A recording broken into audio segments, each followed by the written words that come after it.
بسم اللہ الرحمن الرحیم۔ یکم محرم سے 10 محرم تک جو بندہ وضو بے وضو یہ تسبیح پڑھتا ہے، اللہ تعالیٰ اس کی 40 نسلوں کو بیٹھ کر کھلاتا ہے، دولت اس کی نسلوں پر عاشق ہو جاتی ہے۔ تو ناظرین، اگر آپ چاہتے ہیں کہ آپ کی نسلیں سنور جائیں، آپ کی زندگی میں رزق کی نہریں جاری ہوں، آپ کی دعا قبول ہو، آپ قرضوں سے نکل کر آئیں، آپ کا کاروبار چمکے، آپ کی اولاد فرما بردار ہو جائے، تو یہ 10 دن چھوڑنے والے نہیں ہیں۔ یہ دن ہے تسبیح کے ذریعے خزانے حاصل کرنے کے، وہ تسبیح جس کو پڑھ کر اللہ تعالیٰ 40 نسلوں تک دولت کا نظام خود چلا دیتا ہے۔ محترم ناظرین، اسلامی سال کا آغاز عام دنوں کی طرح نہیں ہوتا، یہ ایک نورانی، متبرک اور پرحکمت آغاز ہے۔ محرم الحرام ان 4 مہینوں میں سے ایک ہے جنہیں اشہر حرم کہا جاتا ہے۔ یہ وہ مہینہ ہے جس کا ذکر قرآن پاک میں آیا ہے۔ اللہ کے نبی صلی اللہ علیہ وسلم نے ان مہینوں کو عزت والے مہینے قرار دیا ہے۔ ان دنوں میں عبادت کا ثواب کئی گنا بڑھا دیا جاتا ہے۔ محرم کا مہینہ یہ وہ وقت ہے جب اللہ تعالیٰ اپنے نیک بندوں پر خاص کرم فرماتا ہے۔ یہ وہ عشرہ یعنی محرم کے پہلے 10 دن ہیں جن کے بارے میں اولیاء اللہ، صوفیاء کرام اور علماء نے لکھا ہے کہ جو کوئی ان دنوں کو عبادت، تسبیح، ذکر اور دعا کے ساتھ گزارے تو اللہ تعالیٰ ان کے دل کی دنیا بدل دیتا ہے، اور صرف ان کی نہیں بلکہ ان کی نسلوں تک رزق اور دولت کے خزانے جاری فرما دیتا ہے۔ تو ناظرین، یکم محرم سے 10 محرم تک جو بندہ روزانہ وضو بے وضو یہ تسبیح پڑھتا ہے، اللہ پاک اس کے لیے ایسے دروازے کھول دیتا ہے جن کا وہ خود تصور بھی نہیں کر سکتا۔ بزرگان دین فرماتے ہیں کہ جب بندہ یکم محرم الحرام سے 10 محرم تک یہ تسبیح پڑھتا ہے تو وہ تسبیح صرف زمین پر نہیں بلکہ عرش پر بھی سنی جاتی ہے، اور محرم کے پہلے 10 دن یہ وہ دن ہے جب عرش سے خاص فرشتے زمین کے لیے صادر ہوتے ہیں۔ تو ناظرین محترم، حضرت شیخ عبد القادر جیلانی رحمۃ اللہ علیہ فرماتے ہیں، جو شخص محرم الحرام کے ان دنوں میں ذکر الہی کو لازم پکڑ لیتا ہے، اللہ اس کے رزق میں ایسی برکت دیتا ہے کہ اس کے بعد آنے والی نسلیں بھی اس کی محتاج نہیں رہتی۔ ایک ولی اللہ کا قول ہے کہ ہم نے جو کچھ پایا وہ ان دنوں کی برکت سے پایا ہے۔ تو ناظرین، یہ صرف ایک عمل نہیں، یہ ایک تسبیح نہیں، یہ ایک تحفہ ہے، خزانہ ہے جو وہ صرف اپنے چاہنے والے کو عطا کرتا ہے۔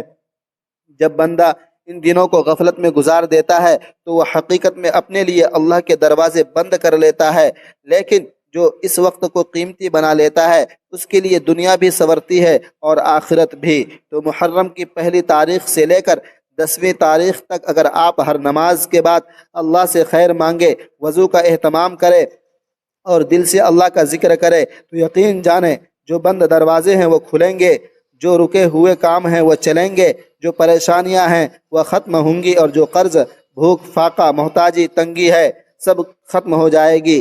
حدیث مبارکہ میں آتا ہے کہ حضرت عبداللہ بن عباس رضی اللہ تعالی عنہ سے روایت ہے، رسول اللہ صلی اللہ علیہ وسلم نے فرمایا، اللہ تعالیٰ بعض اسماء یعنی بعض اللہ کے نام جو ہیں ایسے رکھتا ہے جو جب بندہ اخلاص سے پکارے تو خزانے اس پر نازل ہو جاتے ہیں۔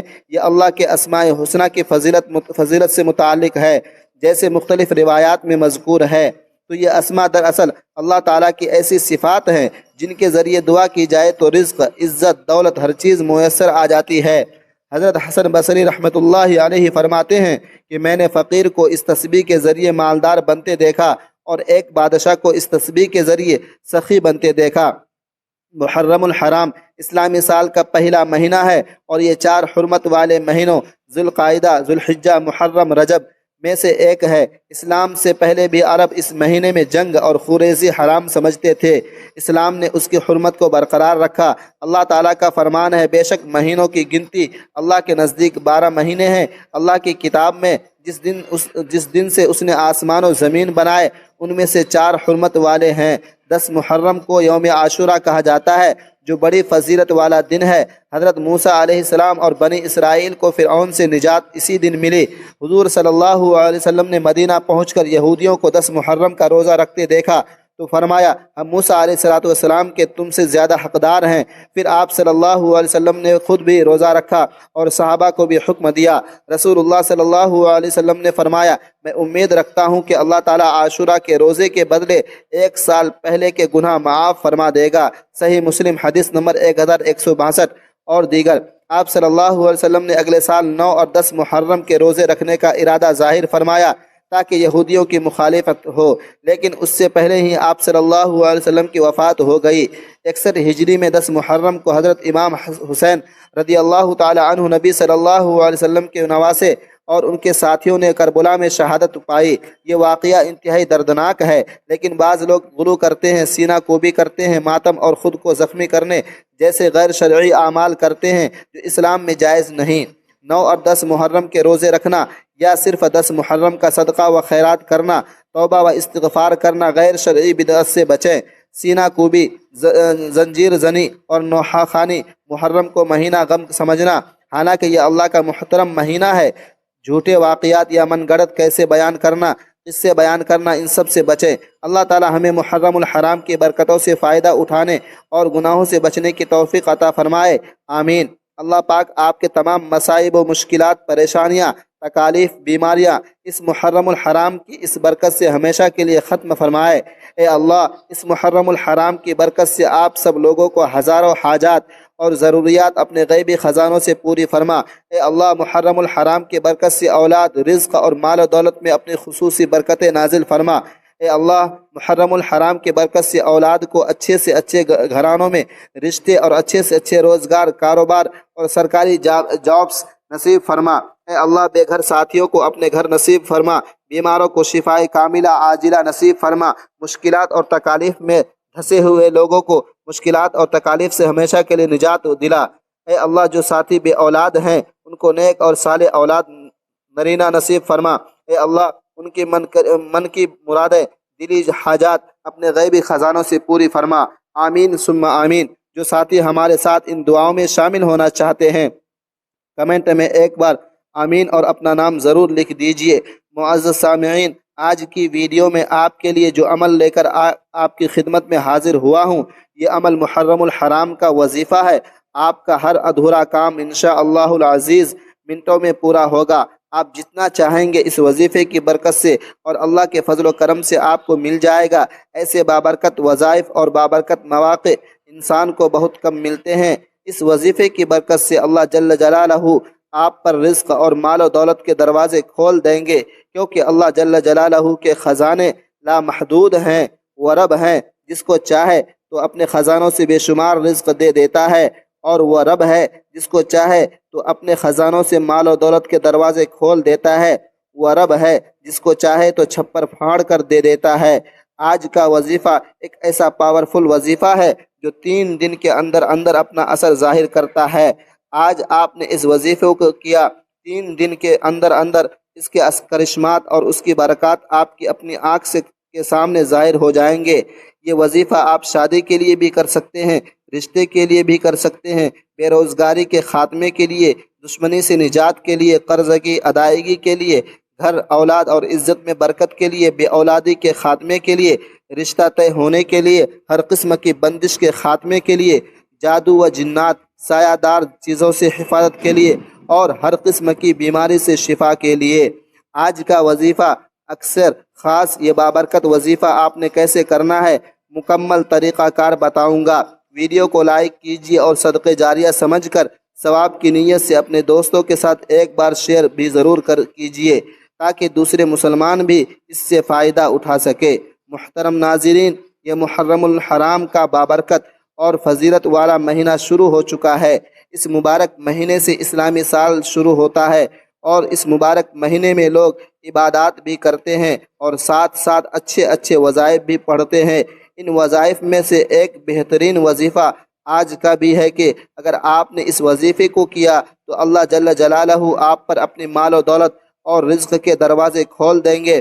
آپ کے گھر میں مال و دولت کی فراوانی ہوگی، رزق میں کشادگی ہوگی، غربت ہمیشہ کے لیے ختم ہو جائے گی۔ تو ناظرین محترم، اس دور میں اکثر لوگ یہ شکایت کرتے ہوئے نظر آتے ہیں کہ ہمارے رزق میں برکت نہیں ہے۔ ہم روزی کمانے کے لیے اتنی محنت کرتے ہیں، دن رات جد و جہد کرتے ہیں اور اپنی ساری توانائیاں کھپا دیتے ہیں، لیکن پھر بھی خرچے پورے نہیں ہوتے بلکہ الٹا ہر مہینے قرضہ چڑھ جاتا ہے۔ اس صورتحال کو سامنے رکھتے ہوئے یہ سوال پیدا ہوتا ہے کہ رزق میں برکت کیسے آ سکتی ہے اور وہ کون سے اسباب ہیں جنہیں اختیار کیا جائے تو رزق میں برکت آ جاتی ہے اور اس سے تمام اخراجات پورے ہو سکتے ہیں۔ پہلی بات یہ ہے کہ ہم اس بات پر مکمل یقین ہونا چاہیے کہ ہم سب کا رازق اللہ تعالیٰ ہی ہے، اس کے سوا کوئی رازق نہیں۔ وہ دیگر اختیارات کی طرح اس میں بھی وہ واحد و لا شریک ہے۔ کائنات میں ہر جاندار کے رزق کا ذمہ اللہ تعالیٰ نے اپنے اوپر رکھا ہے۔ اس کا فرمان ہے، زمین میں چلنے والے ہر جاندار کا رزق اللہ کے ذمہ ہے، اور رزق کے فیصلے اللہ تعالیٰ آسمان سے کرتا ہے۔ اللہ تبارک و تعالیٰ کا فرمان ہے، آسمان میں تمہارا رزق ہے اور وہ بھی جس کا تم سے وعدہ کیا جاتا ہے۔ رزق اللہ تعالیٰ کی ایسی نعمت ہے جس کی تقسیم کا اختیار اللہ تعالیٰ نے اپنے پاس رکھا ہے۔ اللہ تعالیٰ کے ارشاد کا مفہوم ہے، اللہ تعالیٰ تو خود ہی رازق ہے، مستحق کم قوت والا۔ اللہ تعالیٰ بعض لوگوں کو کشادہ اور وسیع رزق عطا کرتا ہے اور بعض لوگوں کو رزق میں تنگی فرما دیتا ہے۔ ایک منظم ضابطے کے مطابق اللہ تعالیٰ تمام مخلوقات کو اپنے وقت پر رزق پہنچاتا ہے، چاہے وہ زمین پر چلنے والے اور رینگنے والے جاندار ہوں یا ہوا میں اڑنے والے پرندے ہوں، نہ سمندر کی تہوں میں بسنے والے جاندار اللہ تعالیٰ کی نگاہ سے اوجھل ہیں، اور ورنہ پہاڑوں کی چوٹیوں پر بسیرا کرنے والوں کو اللہ تعالیٰ بھول جاتا ہے۔ اللہ تعالیٰ فرماتا ہے، اور زمین پر چلنے والا کوئی جاندار ایسا نہیں جس کا رزق اللہ نے اپنے ذمے میں نہ لے رکھا ہو۔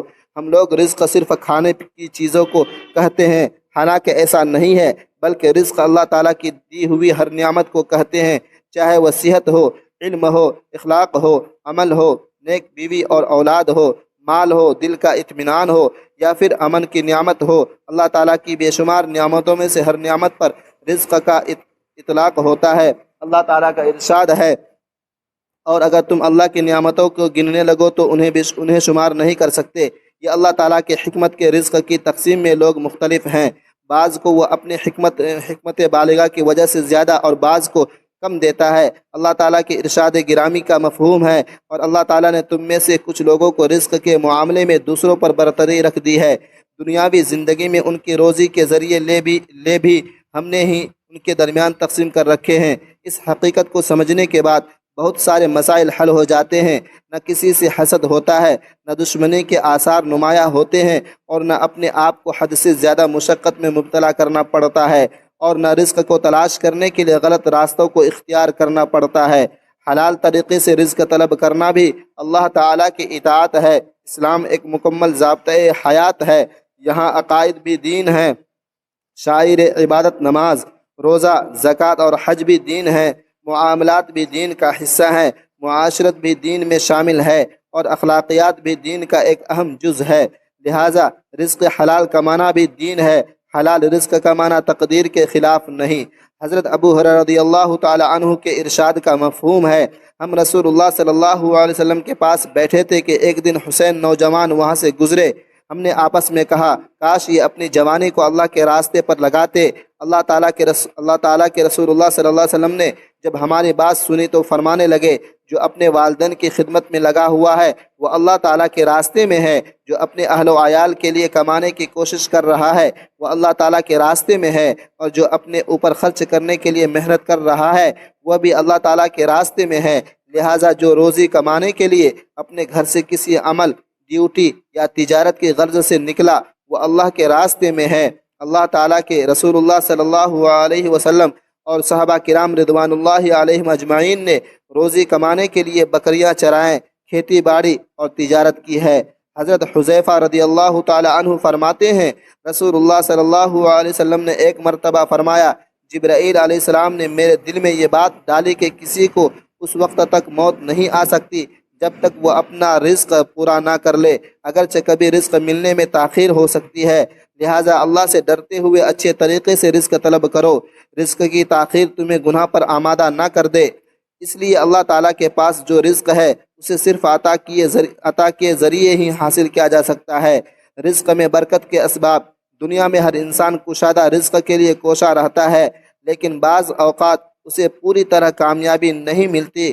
قرآن و حدیث میں بعض اعمال کو رزق کی ترقی کے لیے بہترین سبب قرار دیا گیا ہے، ان اعمال میں سے بعض کا تذکرہ یہاں کیا جاتا ہے۔ ناظرین محترم و سامعین کرام، تقوی اختیار کرنا، انسان کو جب دولت کی فکر لاحق ہوتی ہے تو بعض اوقات وہ حلال اور حرام کی تمیز کیے بغیر ہر قسم کے مال اور رزق کو جمع کرنے اور اسے حاصل کرنے کی کوشش کرتا ہے، چنانچہ وہ سود،